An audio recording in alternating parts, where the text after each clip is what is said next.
Hi, I'm Ivonne. And I'm Carlos. And this is Ivonneplusone.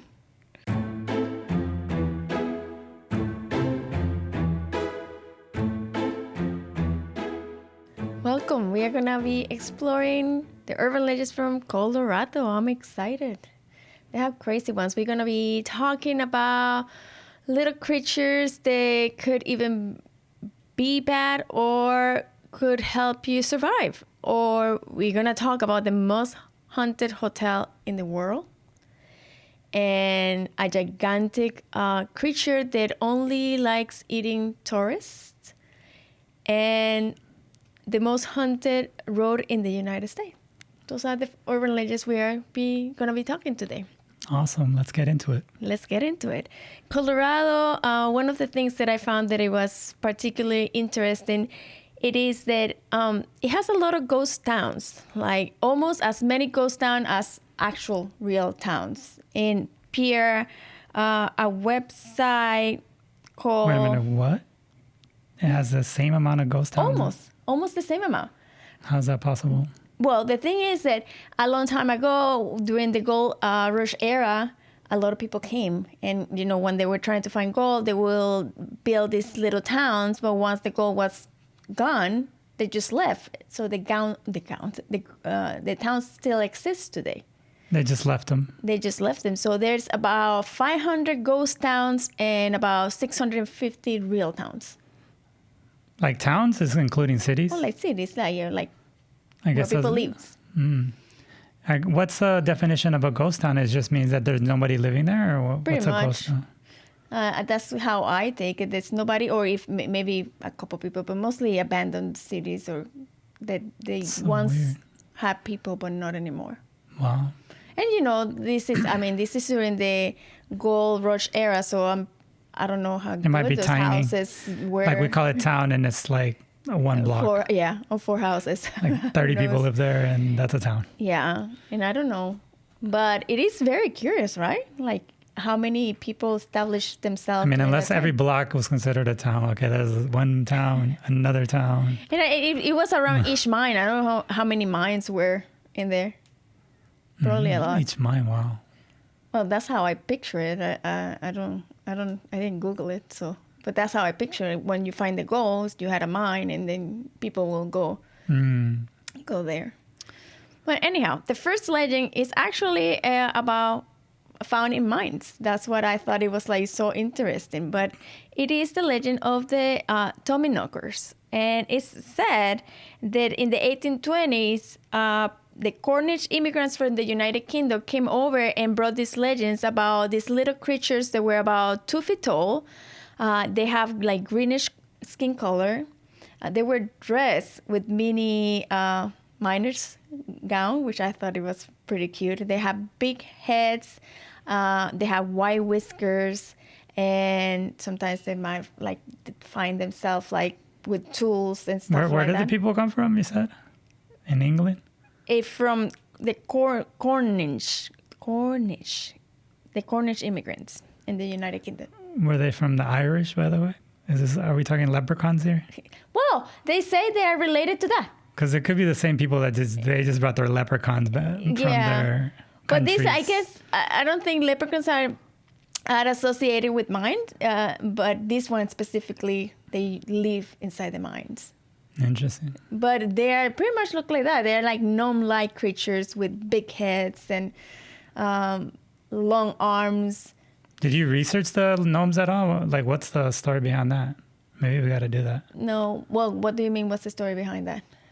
Like, what the heck are the gnomes? Like, I know they're in movies. Oh. They're in this and that, but they have to have a story because it's all over the place. Well, leprechauns as well. Like, okay, there's a story. I don't know. That will be something that we Okay, might cover now we got to do all the another little, like, short, like, little, like, Short. statue-looking things. Like, what are and say all what these? they are. Yeah.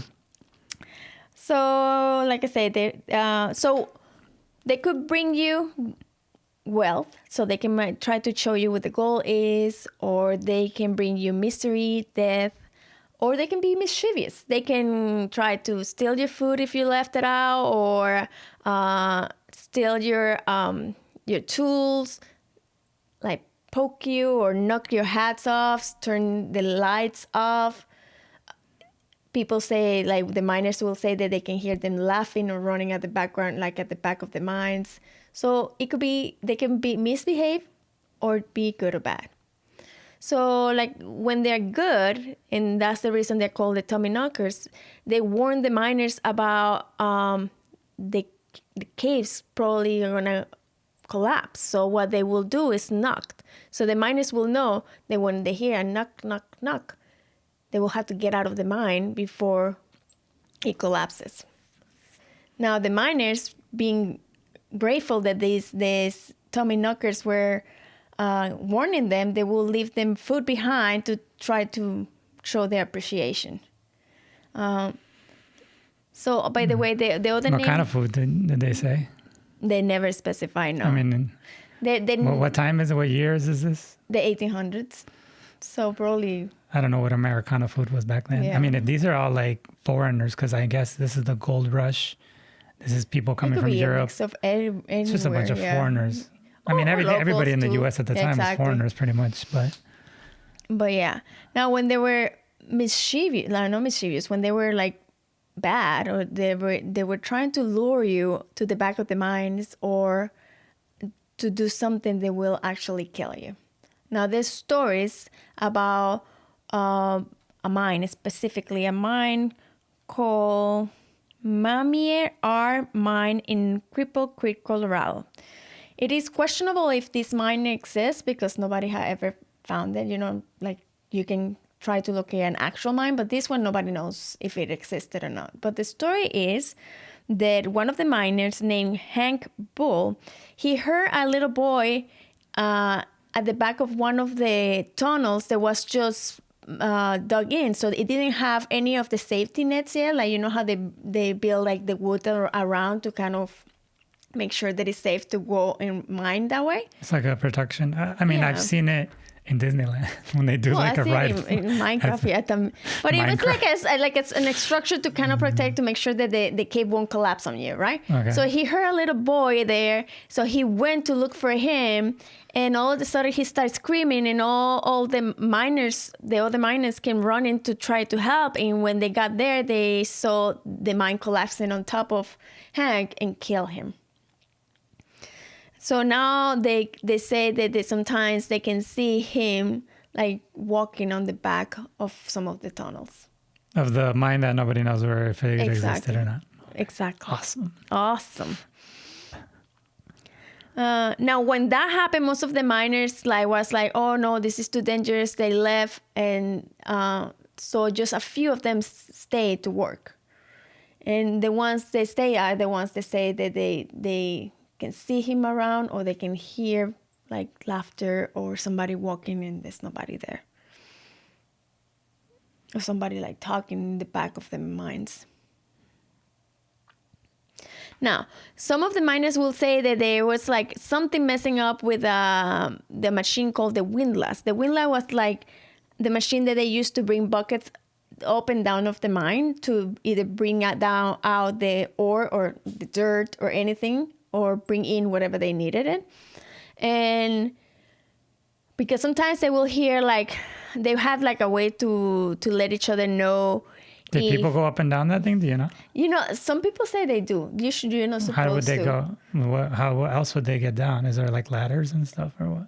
I actually don't know. I'm assuming the way you dig the hole to go in, but I'm not sure. So they dig a hole, but then this is like further down, and then So like, let's say you create a tunnel, it's way in there. Yeah. You went this way first, but now you dig up real quick, and then now you. That's how I picture Interesting. it. Okay. That's how I picture it. But they will say they will have a way to let the people on the top know that the buckets were full, right? And it's usually like a bell. So they will sometimes hear that bell ring 3 times, and they will bring the bucket up and then realize it was empty, and nobody was really at the bottom letting them know there was something in the bucket. Stuff like that will happen with this machine. And one time they were actually bringing one of the buckets full of either orbs or dirt, I don't know. And the bucket, it broke. And the bucket landed in the head of one of the miners and killed him. And then when they did an investigation, they couldn't find anything wrong with either the rope or the bucket or the machine. So they don't know what happened or how it happened. So they blame the Thommyknockers for that accident. Was there any giggling while that was happening? Not that I know. Like now that I mentioned the leprechauns, I just imagine like a leprechaun giggling every time. Yeah. They can be very creepy. I mean, the ones that I like, they're cute, but no, who knows? This happened in 1894, by the way. So now sometimes people said that when they bring the bucket, they can see the ghost of this miner like sitting on top of it. And as soon as he reached the top, he disappears. Some even say that they can see like the messed up head. Okay. Now, in the December of the same year of 1894, the cave floated with water. So the miners were pulling the water, like they were using the buckets to bring the water out. And all of a sudden, one of the buckets kind of broke. And the rope somehow got a wrap around the neck of one of the miners. And with the force of the bucket falling down, it completely decapitated him. Okay. And after that, they decided to close the mine, and nobody knows what happened with that mine. But that's the story of the Thommyknockers in this mine. But there's another mine that is located in Smokeshire. Now, the story of this mine is that they even have names of like British, like Smokeshire. Come on. This is a British settlement right here. Pretty much. And I believe that's true. And the stories are from or whatever, them. like, from UK or whatever. Well, the story was that there were 7 miners inside, and they were just joking and making fun of the Thommyknockers, and all of a sudden they heard the knock, knock, knock, knock. Now, 4 of them left, believing that the caves were about to collapse. But 3 of them stayed, and they were just making fun of the ones that left. And then suddenly the cave collapsed. And as the 4 miners that left were running, they say that they saw the Thommyknockers like in the background. And that's in Smokeshire. That's supposed to be in a hill of Smokeshire, in one of the mines. So who knows? I don't know if people are still telling these stories. These are stories that lumberjackers were sharing between them back in the 1800s. I don't know if they still share these kind of stories or no, but if you're ever in a mine and you hear knock, knock, knock, you better Next run. time I go to a mine, I'll... Because we go there every day. Anyhow, some people say that the knocking sound, it might be, like the earth moving, or like the frames of the structure that is keeping it together kind of cracking, and that's the sound that they hear. But which, if you hear that, you better run anyhow.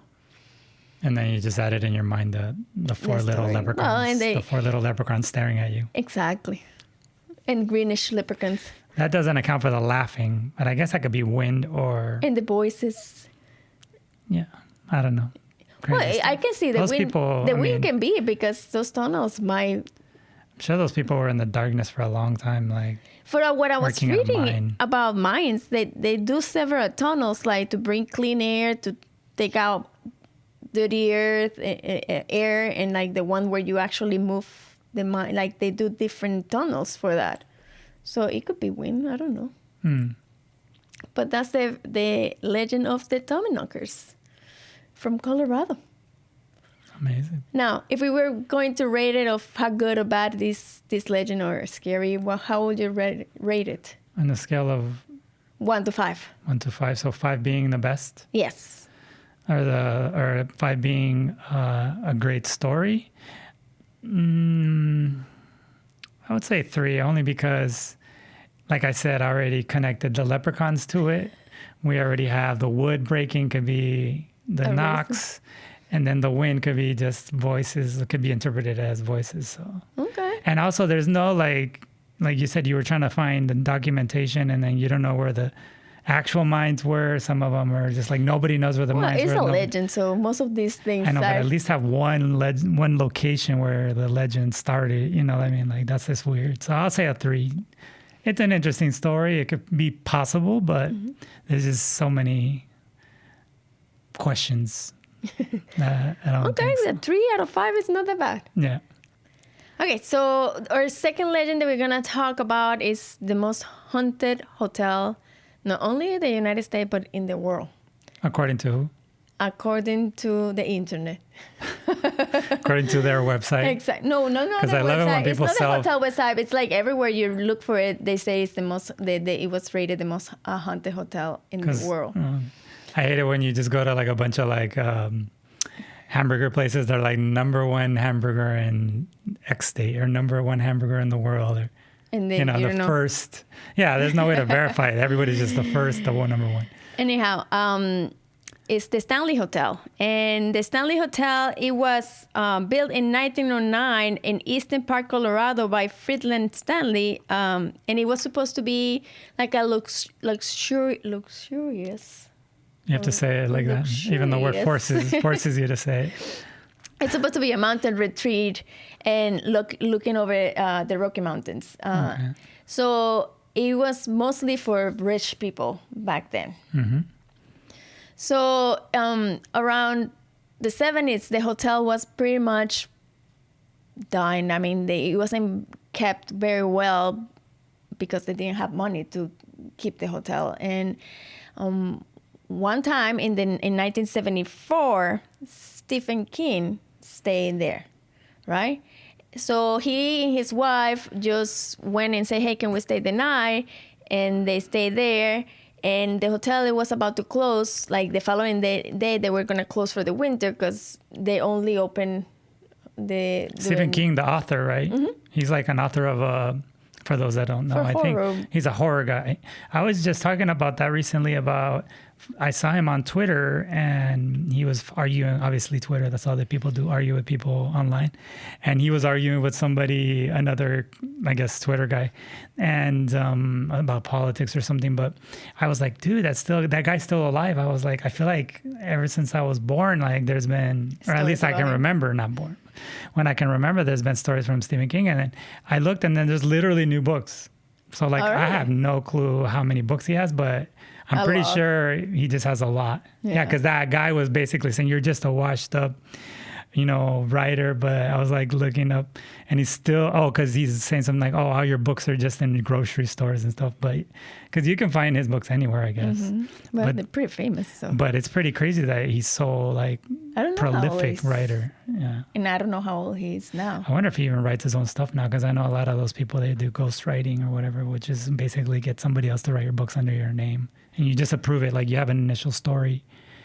Well, I think he pretty much probably does, and then just the editors. Because how much writing can you do in your life? Like, I would get bored, I guess, but maybe not. I don't know. If that's what you like, I don't know either. Yeah. But anyhow, he and his wife stay in the hotel, so there was nobody else but them, basically. So he says that he was walking in the corridors that were pretty empty and kind of spooky because there was nothing else in there. And you know how hotel corridors are, like you have all the doors of the rooms and then just there's no windows or anything. And then he went to sleep and he stayed in room 217. And when he was sleeping, he had a horrible nightmare where his 3-year-old son was running in an empty corridor of a hotel like the one he was staying, and a fire hose was chasing him. He was screaming and like looking back and running, and he woke up like sweating and like trying to get over the nightmare that he just had. And he light a cigarette, and during the time he was smoking, he basically made the outline of the story The Shining, which is a very, very popular book and movie. Have you seen it? I have not. I was looking at clips and I was like, I knew about The Shining from when we saw Ready Player One. I was gonna say that's the only that's as much as The Shining I've ever watched. But I didn't really know what it was about, and then I was trying to look at the trailers, and it looks actually pretty interesting. And I was joking with my kids because they're little. I said, "Do you want to watch it with me?" And they're like, "No." I don't even want to watch like scary cartoons. Why would they watch that? Anyhow, and so after he stayed in there, the hotel popularity kind of rise back up. And over the years, this hotel earned of the title of being having a lot of paranormal activity. So one of the stories precisely in the room where Stephen King stayed, room 217, and it says around 1911 in this hotel, the power, when they had to turn the power off because there was a flood and there was a risk of having problems, so they had to use gas lamps and candles to light up the hotel. And unknown to one of the maids, she went to the room and there was a gas leak. So she went to turn the lamp on and a humongous explosion happened where 10% of the hotel got destroyed. Her name was Elizabeth Wilson. She survived though. She got blown out to the floor below her, but she just had a couple broken bones, and eventually she came back to work. But now it's said that she haunts that specific room. So she survived, but she died later. She died later of old age. She was there so long that she liked that room for some reason. Oh, because it happened in that room. It happened in that room, and I don't know, maybe Did she lose any limbs or anything? No, she just fractured her ankles or something like that. It could be the trauma of the room kind of attached it to, like what happened attached her to the room. Could be. I don't know. Maybe she likes doing what she did. And she liked that room. So wait a minute. Stephen King, he specifically requested this room? No, it was just... random? He randomly went to the room where she was at? That's what is happening. That's the story. That's how the story goes. That's how the story goes. Wow. So she is the cause of the movie. The reason he had the nightmare? Of the show. No, of the book, sorry. Yeah. She's the reason of the book. She caused the nightmare that caused the book, maybe. Who knows? Oh, yeah. But it say that she likes tidying up the room, like organizing your suitcase and putting everything together. Some people even claim that the bed was made while they were still inside the bed. Oh, wow. That would suck. Yeah. Or the things Imagine are moving you're just around. laying there. And all of a sudden somebody's stuck in you. Tuck in. It's tight. It keeps tightening on you. No. And it's also said that she doesn't like when unmarried people stay. It's like sleep in the same bed. So people who are married claim that sometimes they feel like a cold, like force, like laying in between them in the middle of the night. And like when they wake up in the morning, everything from the male belongings are packed up in the suitcase next to the door. Get out of here. Basically. Take off. Take off. We don't want to see you here. You guys are unwelcome. You have to put the ring on it. Get married or get out. So another haunted area of this hotel is the 4th floor, and which used to be just an attic at one point, and then it was like the rooms for the living maids and their kids, and eventually it became hotel rooms like it is today. So they were attics. Attic is just something above the room. Yeah, it was just for storage, basically, like people used an attic. Then it became rooms for the maids. They live in there with their kids. And then eventually it's just rooms for guests. So in this specifically floor, people hear a lot of kids laughing and running in the corridors and like in the middle of the night when there's nobody in there. And people assume are maybe the kids from the maids. But a lot of people claim that they also... seeing items disappears and showing up in different places, or doors opening and closing and furniture moving around. Some even say that they find impressions in the bed, like somebody's laying there or sitting in there, but there's nobody there. Now, specifically, there's a room 428, they call it the Cowboy Attic. And it says that a ghost resides there that goes by the nickname of Cowboy. And he likes the ladies. So he might be seen standing up at the edge of the bed, looking down at you when you're sleeping. And sometimes if you're a woman or a female, he will try to give you a cold kiss. And it is said that sometimes they hear like loud footsteps in the room or things being moved in the room, and they blame it to him. And most people say that they don't know who he is, but some people say it's a guy named James Nugent, who was also known as Rocky Mountain Jim, who explored that area around the 1800s. So that's him. if you like a ghostly kiss and you're a girl, just stay there. Now, there's also... Who kisses like that? Me. Definitely not a cowboy.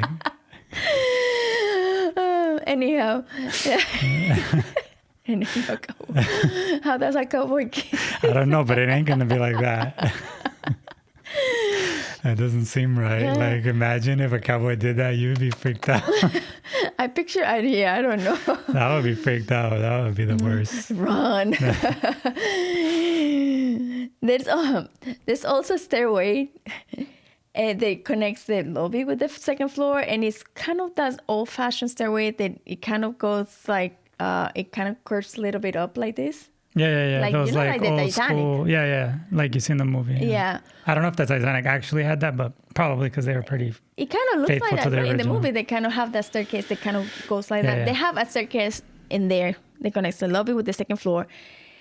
And a lot of paranormal things happen in these stairs. And some people believe there's like a vortex in there. They connect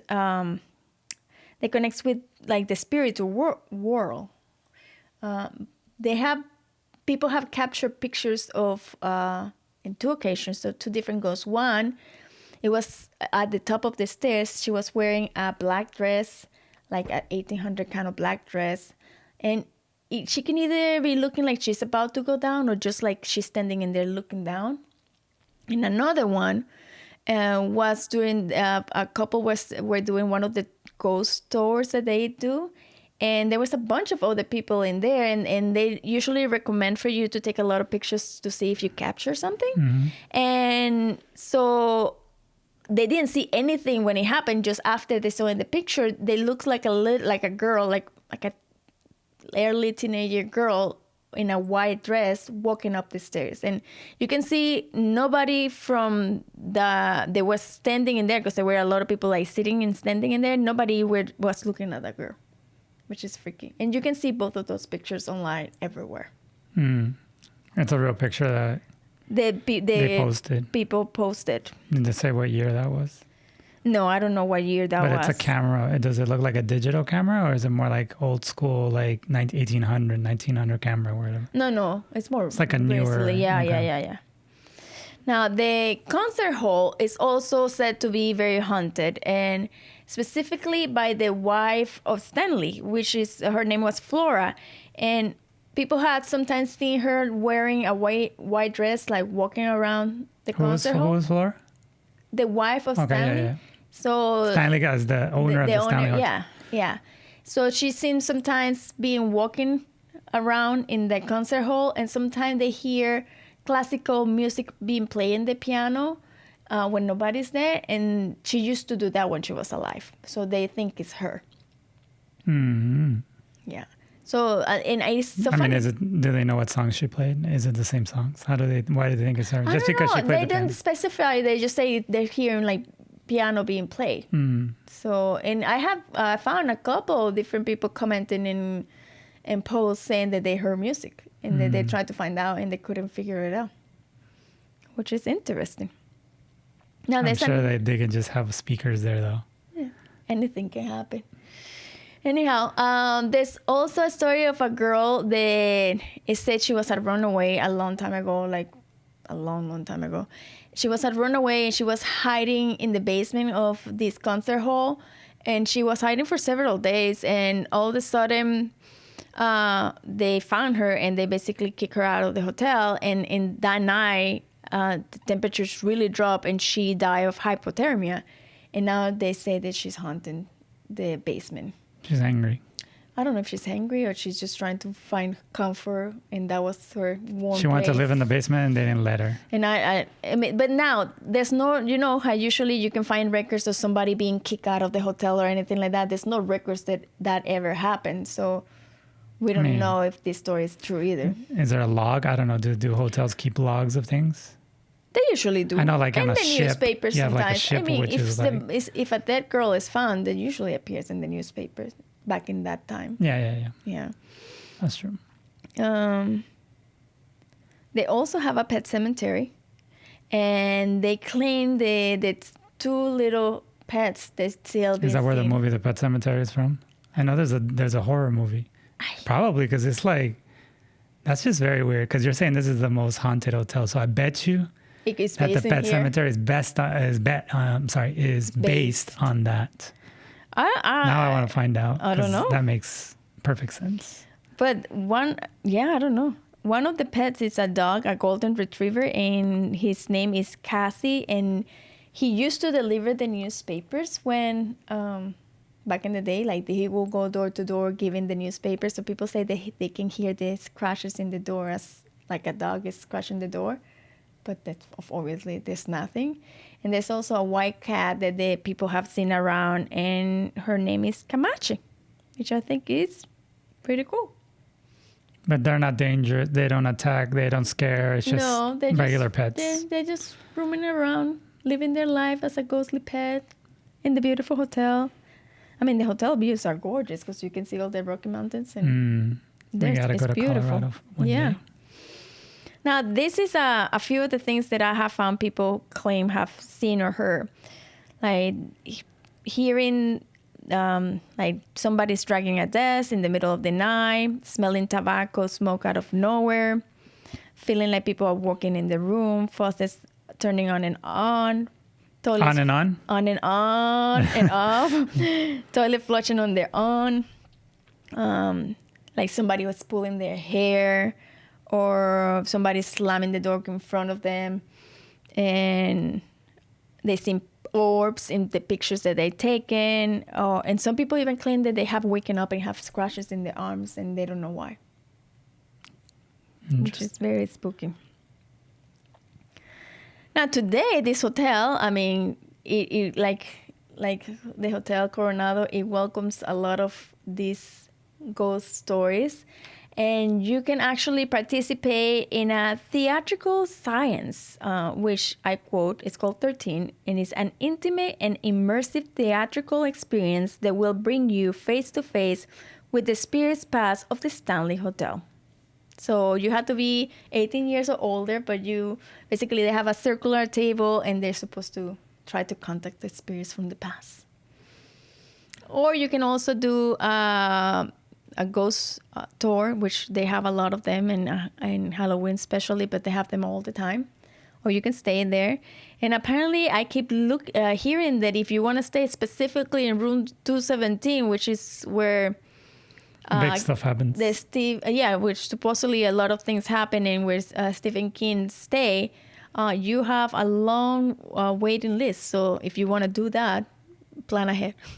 Wow. And if you have stayed in there and you have an experience, a crazy experience, please let us know what it was, because I would love to hear your story. You can put it in the comment or send it to Ivonne+1@gmail.com. How would you rate this one? I would say a 5. It has to be. Yeah. I mean, it has to be because Stephen Stephen King anchors the whole thing. Yes. If him able to create that kind of output by, staying there, and just so many things. They did a good job. And I'm sure some of them, they probably, like we said in the other, I think we talked about the Coronado Hotel, is they probably add to it. Like all they have to do is make it have some type of faucet where it turns on and off. They can do it. They can mess with people. That's what I mean. And it's also a very old hotel. Then people are going to want to go over there more. It's a very old hotel. It's over 100 years old. So it probably makes weird noises as it is, And also, like, I was reading, apparently when they're doing the tours, they take you to like the basement and all that. And this story that keeps popping up about how the tour guy will say, that girl Lucy likes to play with lollipops, and if you put a lollipop like standing up in your hand, it will like swing from side to side. And the tour guide does it, and then supposedly he give it to other people, and it happens. But I don't know if it's true. We have to see it to believe it. Exactly, and like you said, it's like they made it more.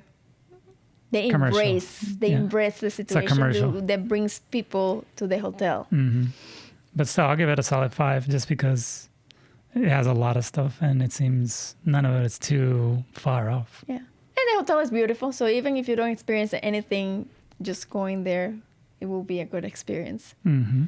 So let us know if you have been there. And this is the story of the Stanley Hotel. So the third urban legend that we're going to talk is about a cryptic called the Slide Rock Bolter. So this one is around the 1800s or early 1900s. The story was shared among the slumberjack. Slumberjack? Mm-hmm. Or lumberjack? Are they just a bunch of people that sleep? Part. Yeah. Do they just sleep all day or what? Yes, they just like to. That's their favorite. Place to get it to sleep. Oh my god. Oh my god. About a lumberjack. Sorry. Okay. A story was shared around lumberjacks about a creature, a big creature, right? And this creature will live in the Colorado mountains, where the mountains will have a slope of more than 45 degrees. And it's said that this creature had a humongous head with small beady eyes and a big mouth, and it was bigger than a whale.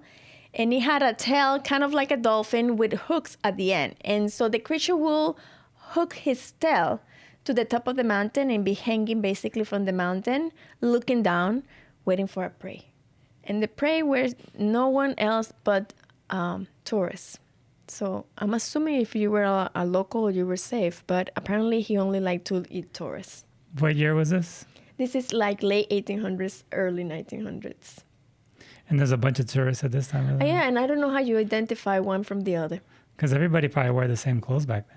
I'm assuming so. I don't know. If you see pictures, have you seen those like 1800 in San Francisco? They literally all wear suits and gowns. Like no matter. They're just walking in the street and just suits and gowns. How would you know who is who? Who's yeah, that's what I'm saying. He must be very like, good at identifying. Like yeah. Or that hat. Or maybe, I don't know, maybe you had a different smell. Who knows? From top of the mountain, they're going to smell you. Yeah. Okay. Well, it was huge. I mean, the picture showed like the big mountain, and the creature was as big as the mountain, pretty much. But anyhow, he will be hanging in there for days at a time, just waiting and waiting until they saw a tourist. And when they saw it, he will let go of the hooks from the tail and slide down, mouth wide open, saliva just running down and lubricating the sliding down. And then he will gulp the tourist or group of tourists, and with the force of him sliding down, he will go up the next mountain and hook his tail again and just wait. So he was eating people, destroying all the trees and the mountains and everything like that, and people were terrified of him. So one day, a forest ranger tried to trick the Slide Rock Bolter. So what he did, he made a dummy, and he dressed him as a tourist. Now, this is the description of the tourist he had. He put a plaid Norfolk jacket, which is... what? Plain? Plaid, like the... Plaid. Oh, plaid. There you go. Norfolk jacket with 3 buttons and either half a belt or a full belt that was made out of the same material of the jacket. And when I look at it, it kind of looks like the inspector jacket, gadget jacket. Okay. And then knee breeches, which are pants that go up to the knee. And he was holding a guidebook to Colorado. So I think that's the only reason he he was a tourist, because he was getting a guidebook of Colorado. Don't have any books in your hands. Don't have any books. Guide. Yeah, exactly. There's a guide. And there's guides, books in 1800? I don't know. That's so weird. But anyhow, he stuffed this dummy with dynamite, and once the Slide Rock Bolter kind of saw him, he went for it. He just slid down with his mouth wide open, and as soon as he catch it, it just exploded, flattening everything around them in Rico, Colorado. That's what they say, flattening everything, trees, building, nothing was left. And from that point on, nobody have seen or heard from that creature. And that's the legend of this slide rocker vulture. Before you gave me this end story of the explosion and it going away, I felt like the story was kind of made to, maybe it was originally still like that, to scare the tourists. So like, let's say you don't want tourists. You can create this crazy story that it only targets whatever group of people, in this case, the tourists. So tourists don't want to go over there. Exactly, because they're afraid. So then maybe when they were done with their little project, maybe they were doing some nefarious things in this area. They didn't want people snooping. And then they're like, we're done with the project. We killed. Maybe they were somebody mining just tells something, I don't know. That's what I'm saying. Any nefarious thing that they're not supposed to be doing. And then they create a story to fix it. So now it's back to normal. Yeah. So they don't get investigated. I didn't think about that, but that could be an option. Yeah, I see that. So I give this, because of that, I give this a story like a 1, just a 2, but the lowest so far. Yeah. Just because, come on now. And that's not that much. It's of a fish story, that lives outside just waiting all day. It slides from mountain to mountain. That's not how that's not how friction and. Well, and I keep saying, because it's supposed to slide right from one mountain, so his mouth is wide open here, and he slide. And what about everything in his way? It doesn't get into his mouth. Well, it says it destroys everything in his way. So all the trees and everything. It doesn't matter if it destroys it, but he has his mouth open. Isn't he going to get a mouthful of trees and pretty rocks much, and that's how dirt? I picture it. So by the time he gets to the thing, it's all full. Disgusting, yeah. It's just full. Well, and the thing is, if you're going like this and you're going to go up the next mountain, isn't your face up for now? How are you turning around to hook your tail again in the other side of the mountain? I guess he can slide. I guess, but he's supposed to use the force of that, of going down to be able to hook the gravity. The gravity, that's the word. Yeah, but it doesn't work like that if you have all these things in front of you. Yeah. I mean, I guess if it's just a hill, then it's supposed to be at least 45 degrees. No, I'm saying hills in terms of there's nothing there. There's no forest. It's just, there's nothing there. It's just clean grass. Then maybe. Yeah, well, apparently there were stuff in there, so who knows. So you give him a 1? 1 out of 5? 1.5. 1.5. Okay. So let's talk about our last urban legend, which is the most haunted road in the United States. So it didn't classify as the world, just the United States. And a lot of things happen in this road too. And this road is called Riverdale Road. And it's an 11-mile winding stretch road between the cities of Thornton and Brinton, Colorado. Now, there's a lot of stories in these 11 miles. The first one is about a phantom Camaro. And the story goes that in the 70s, a guy was driving reckless because it's a very winding road. And he crashed. And the car got totally destroyed. And one thing, the only one of the lights was still working. The other one broke and he died. So now it's said that when you're driving in this road, you might see a Camaro either in your rearview mirror or passing you, going super fast, and you only see the one light, not the two lights, and it disappears. And some believe that he's trying to entice you or challenge you to race, and if you do, you might die. That's the story of the phantom Camaro. It's in a black one too. Okay. So that's the first one. And then we have... How many people have seen that? I mean, did you see a lot of references to that? No. It's just one guy. Well, there's a lot on none of these stories. Most of people say they seem like ghosts, but not really. I haven't found it specific. People say, I saw the black Camaro. No. So these are just legends that been passed through. The other one is... the Joggers Hill, which is supposed to say the legend goes... Yogurt? Jogger. Yogurt? He's running. Oh, jogger. That one. Well, he's jogging. Okay. Did I say it right? Jogging, yeah. Yeah, he's jogging. So a man was jogging in the middle of the night, and he got hit by a car, and... basically he was left to die. He even said that the car stopped and kind of looked at him and he didn't do anything. He just left and he'd end up dying. So now it is said that if you drive in this specific area called the Joggers Hill, your car all of a sudden will start malfunctioning and turn off. And once the car stops, you will hear somebody running towards your car. And suddenly you will see a handprint in your window. And it's said that he's trying to look inside to see if you are his killer. And once he finds out you're not, he starts pounding and screaming at the window because he's very upset that you're not. And that is the story of the Joggers Hill. The what hill? The Joggers Hill. Yeah, a ghost. Yeah. So that's his story. I like that one. Yeah, I like it. Those are scary. Just imagine you, for any reason, your car stopped, or even if you stop because it's a hill and maybe it's pretty around there, I don't know, and all of a sudden you see a handprint in your window and nobody around that would be freaky as heck. That would be like, get out of there now. Yeah, and hopefully your car will restart and you can leave. But if not, I wouldn't even get out of the car, would you? No. That's a very, I don't know. That's a spooky one to me. And maybe you won't visit Colorado.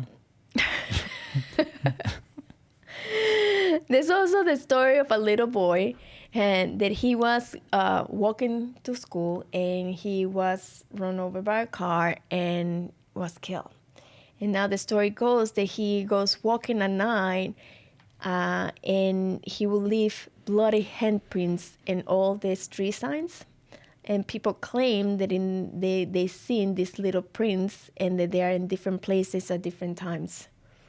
So there's another kid, like this kid hunting this road that you might, I don't know if people actually see him or they just see the handprints. I mean, if it's just a handprint, that could be anybody. Yeah. It's Just still messing spooky around. to see that. Sure. I mean, if I don't see something spooky, that it's like saying if I see a handprint on a wall, like, And handprints, like spooky.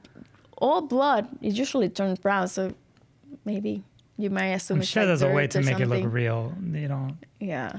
it's not that hard. I'm sure you can Google it and somebody can do it, and then it's a big. And now it's part of the legend, so It's somebody not just even keep worth. doing To it. me, that's a zero. Like, it's not worthy of the news, unless something along with it, like some other Well, experience. it's an accumulation of things that I think made this road so spooky, because it's not just one ghost or one thing. It's so many things supposedly be happening in this road that's what's scary. There's also said that there's ghosts of animals. One is a coyote that is supposed to be friendly, and another one is a gray fox that is supposed to be like a devil kind of spirit. So you don't want to cross around those kind of animals. I don't know what. You don't want to see the little fox because it's supposed to be like a devil spirit. So what? I just close my eyes when I'm driving. Yeah, you close it and don't open them at Just all. keep driving with your eyes closed, and you're fine. You won't crash in this windy You'll road. survive. This road also has a lady in white, and it's like a lot of roads have lady in white. It's a lady dressed in white walking in the road, like looking for a ride, basically. But when people stop to give her a ride, she just disappears. That's Then kind of freaky. yeah. And there's also stories that a long time ago there was witches in these areas that they were burned. They were hanged in trees and burned because they were practicing witchcraft. And supposedly you might still see their bodies hanging from the trees, especially if it's like a full moonlight. And now, based on these stories of the witches being there, more recently, people who supposedly are satanic groups meet up around there trying to like do rituals to bring the witches back. And the people have found, let me see, they have found like demonic symbols and blood and animals that are being decapitated around this area, and a lot of the empty buildings that are around there. Animals have been decapitated. That's what they say. The Now, question is you think that's the people? That's to me, that's like people trying to bring them back or something. That's what they said. It's It's not like a the- satanic group okay. trying to bring the witches back. It's not that the witches are doing that. No. And then there's a story about that they're also trying to open the doors of hell. And now this is a whole story of one of the reasons why this road is very haunted. And the story goes that a long time ago in the around 1800s, a man went crazy and he burned his house, killing his family. Okay? So this man is believed to be David Wolper. And he tried to find gold during the Rush Gold era, and he basically fell. So he moved to Denver, Colorado, and he met Catherine Henderson, and they married, and they moved to this Riverdale Road. Okay, so they built their house. They were living in there, and apparently, his crops and his chickens and everything was dying. It wasn't flourishing. So he had heard the story of the witches and from a long time ago. So he decided to worship Satan to make his farm work. So he had an underground chicken coop. So I cannot picture that. How do you have an underground chicken coop? I have no clue. How do you keep them alive? Poor little chickens. No clue. So it is said that he carved satanic symbols in that underground chicken coops, and that he was chanting the words of the devil and writing symbols in blood from his victims or his sacrifice for the devil, and trying to conjure the demon itself. Now he didn't want his neighbors to kind of find out what he was doing, and he built an iron gate around his property. So it is said that once he finished building the gates, the devil himself contacted him and said, I will give you whatever you want, but in return, you had to sacrifice your family. So that night he went and basically burned his house with his wife and his son inside, and he was never seen again. Now, everything from the house burned down except the gates. I mean, you can see a little bit of the foundation of the house, but the gates remain, and they were there for years, and people will say that they like to explore them, and it is said that if you pass through the gates, which is the gates of hell, you will feel like something is there, or you hear a woman screaming in agony, or smell smoke. And it's said that you need to leave through the gates, because if you do not, demonic spirits will follow you wherever you go. So if you go through any gates in Colorado, you better leave through where you came. Yeah, some people say that gate never existed, but some say it did. And they actually can find where the house used to be, but there's no gates around that today. But I don't know if at one point they did actually exist and they're just removed, because this is a very old house. Now, this gates of hell is supposed to be a very tall roasted iron gate. Roasted? Roasted. It's no... It's been roasting in the sun? It's not roasted, it's roasted. Now, the stories even continued and say that the people who... The slaves a long time ago were actually hanged from the cottonwood trees. They were in the back of the property, and that you might actually see them hanging still there, like the ghost spirits from the slaves in those trees. The tree is supposedly to be burned. You know how when a tree is burned, it's still there, but you can see it was burned at one point? Yeah. So they say that you can see that. And it also said if it's a full moon, it's more likely that you can see them. Mm-hmm. Do we know where this location of this gates of hell are? No. I mean, they gave an address at one point, but I didn't write it down now that I think about it. But the story about David Wolper, it has some truth to it, in the sense that there was a David Wolper, and he did move to Riverdale in the 1860s. He had a family of 5, so it was him and his wife and 3 kids, but they lived their life perfectly fine. He died in 1909, and Catherine died in 1915. And the house did burn down, but way after they died in 1975. So somebody's combining his story with other... Exactly. The first thing that burned was the chicken coop. And the fire department came and said, you know what, this is a fire hazard. People who were living in the main house, they evicted them out of the house. And a couple months after, the main house burned down. And hopefully there was nobody there, so nobody died. But the house did burn down. So, like you say, people are combining actual events and creating this story of the gates of hell. Okay. And putting him in that story, poor little David. I'll give it a solid 3, I guess, to the story. Yeah, right? Well, it has. Like, that's what is so fascinating about this road, because it's supposed to have, like, almost everything.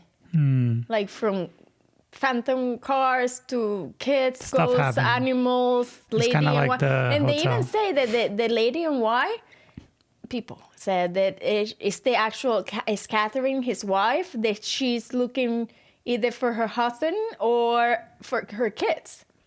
So they're tying it all together. Everything, and that was their exactly. car. They had a Camaro. Just kidding. In the 1800s. I know, I'm just kidding. Was there a Camaro carriage?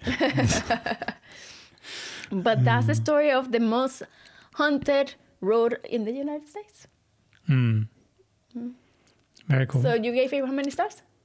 Well, I guess to the whole thing. I was just talking about Specifically the last one. I'll give it a solid 4. A solid 4. I think it has a lot of, it has a lot of stuff, and then you could go and you could try to do a lot of the stuff over there, like try to find out.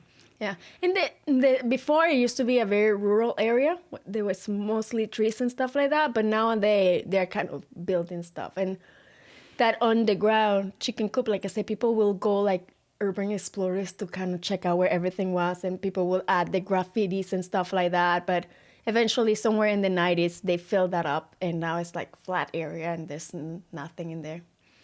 Okay. And it's just like where this actual house of the Wolper family was. You can see like a flat cement area where the house used to be, but that's it. And now there are more houses and complexes and malls and stuff like that.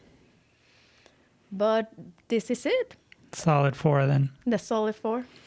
Okay. Okay, so now we're going to talk about some real experiences people have shared in different websites. And the first one is by a person named Christian. And he says, I live in a house that's about 50 years old in Lafayette, Colorado. For 1 week, my whole family went to visit relatives in California, and I wasn't able to go due to my internship. One day, I was in the kitchen getting a snack around 10 p.m. As I shut off the kitchen light, a drawer in my parents' bedroom was pulled and made an extremely loud noise. I ran into the bedroom to find the drawer on the floor with everything that was inside tossed all over the room. The drawer was pulled so hard it hit the wall on the other side of the room. I picked everything up and searched the house to find no one or anything. On another night, several years early, me and my brother were hanging out in my room playing video games and just hanging out. It was about midnight. We all of a sudden heard our bathroom door downstairs open. The door is loud and creaky when open and closed, even though there was no one downstairs. We all stopped what we were doing and looked at each other. All of us daringly walked down there to make sure that there was no one there or an intruder, each holding a bat, a pocket knife, and scissors. We were all small, you know. You have to go down 2 sets of stairs to get to the basement where the door was. On the way down the second flight of stairs, we heard the door once again, except a lot louder and faster. We all raced upstairs screaming and tripping on each other. I somehow pushed slightly down the stairs by one of my brothers. I was pushed by one of my brothers and looked back and got the worst chills I have ever gotten in my life. I raced upstairs and my parents got up and asked what was going on. We explained ourselves to them, and my mom suddenly glared at my leg.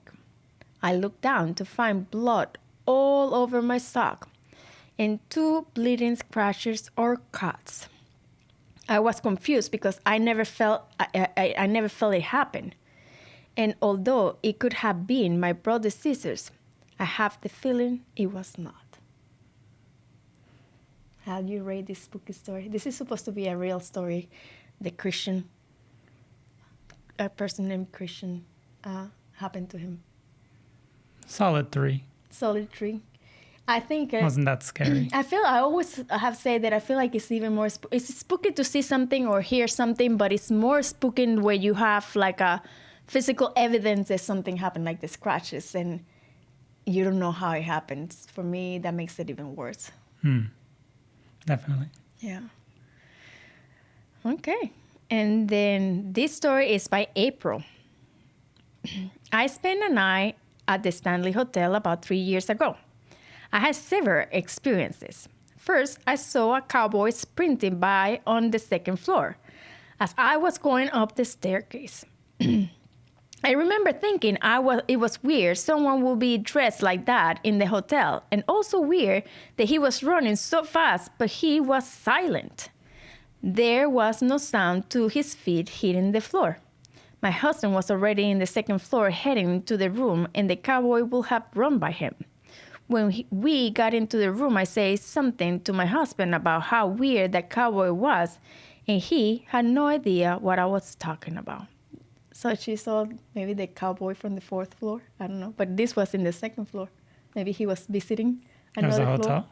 This is the Stanley Hotel. This is at experience. the Stanley Hotel. Yeah. Sorry, I missed that part. Did Somebody you say standing. that? Yeah. Oh. Somebody staying on the Stanley Hotel, and she saw the cowboy in the 2nd floor, which he normally is said to live in the Is it the 4th floor. Yeah. He was really trying to find her. He was running.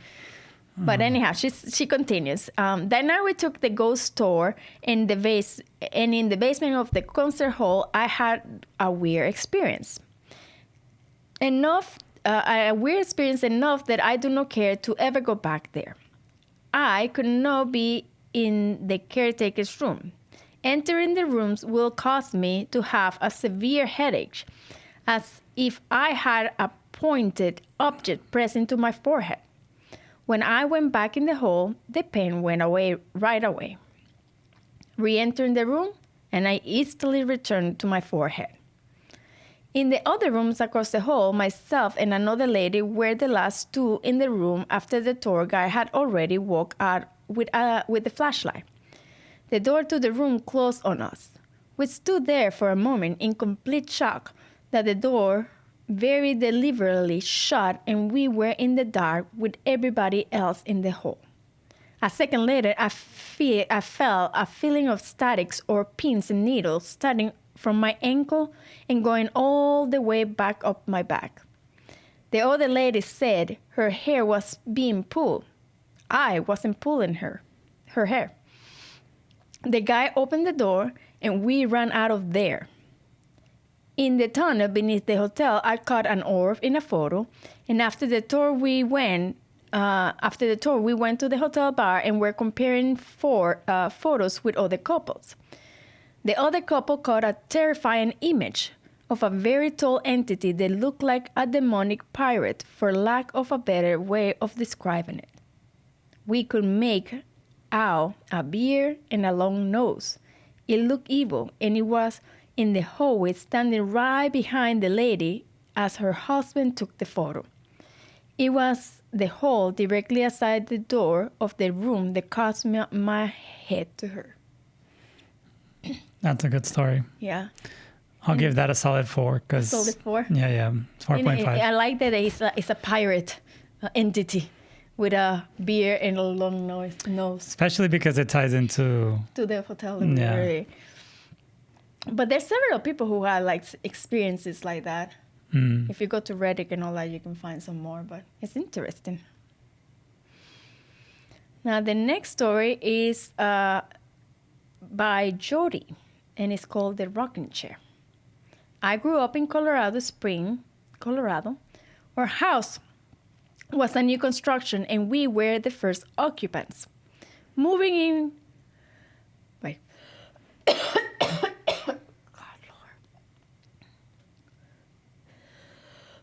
Lord. Okay, let me start over. Okay. Then the next story is by Jody. I grew up in Colorado Springs, Colorado. Our house was a new construction, and we were the first occupants, moving in when I was 6 years old. All was normal until my great aunt, who had lived in Georgia, passed away when I was 7. I went with my mom to Georgia to handle the funeral and sell off my great aunt's home and belongings. There were many antiques and some value, and my mom commissioned a few to be shipped back to our house, including a wooden rocking chair that had been with our family for many years. Seriously, this chair was out of a horror movie. It was hand-carved, with scary faces on the handrests and intricate odd Gothic-style design carved into the legs and headboard. Oh, that's an ugly chair. I don't know. Would you bring it, even if you stayed? It was been in the family for generations. Yeah, no. No, thank you. My brother and I hated the chair, and the dog growled at it. But my mom thought it was a very prestigious and placed it in the guest room in our furnished basement. After that, things were never the same in our house. Soon after the arrival of the chair, the basement became cold, and the dog refused to go down there. Indeed, my brother and I didn't like to play there anymore, and the chair seemed to rock on its own. However, the truly scary thing first happened about 2 months after the chair arrival, and this happened to me. I was sleeping in my room on the second floor when I woke up in the middle of the night, hearing footsteps on the stairs. Figuring this was my parents going to bed, I didn't worry or open my eyes. Then my room got cold and I heard the footsteps very softly coming to my bedroom. I got very scared and pretended to be asleep. That was when I felt the hand on my hip. I turned on and looked, hoping to see my mom's hand. But that's not what I saw. Instead, resting on my hip was a large, white, misty hand attached to a white, misty arm, attached to a... Well, at that point, I screamed and pulled the covers over my head. My mom came running and nothing was there when she arrived. Till the day she passed, my mom thought I was a little crazy because of this. This happened on many occasions between the time I was 7 and when I left home for college at age 17. Many additional inexplicable incidents happened as well, but those are for another time. After my mom passed in 1993, my stepdad sold the chair and the house in Colorado Springs. I apologize to the new owners, and I hope you're able to sleep through the night. That's what he just said. I don't know, even if She left that chair? Once her mom died, the stepdad sold the chair to somebody else. First of all, I wouldn't have bought it because it sounds pretty. It sounds very Somebody ugly. likes ugly stuff. But I don't know, if I knew the history of the chair and the things it bring, I'd probably destroy it. I wouldn't pass it along. Yeah, that's messed up. Yeah. What would you rate this story? Solid 3. A 3. What is good and bad? No, I feel like it's realistic. It's good. It's just not that scary. Okay. Well, Because it's just like, to you. Like I didn't feel like you would feel threatened for your life, though. That's kind of scary. You know what I mean? Yeah. There's no violence. Seems like it's just somebody touched her, right? Yeah. So I was just like, hips. yeah. And she never described Maybe it. she just wanted. Okay, thank you for joining us, and I hope you liked your stories, and we hope to see you in the next episode. If you have any stories, please send it to Ivonneplusone@gmail.com, or if you have any cool art that you created based on any of the creatures we talk about, send it to Ivonneplusone@gmail.com, and we will love to hear you and see you in the next episode. Thanks. Don't forget to like and subscribe. Bye.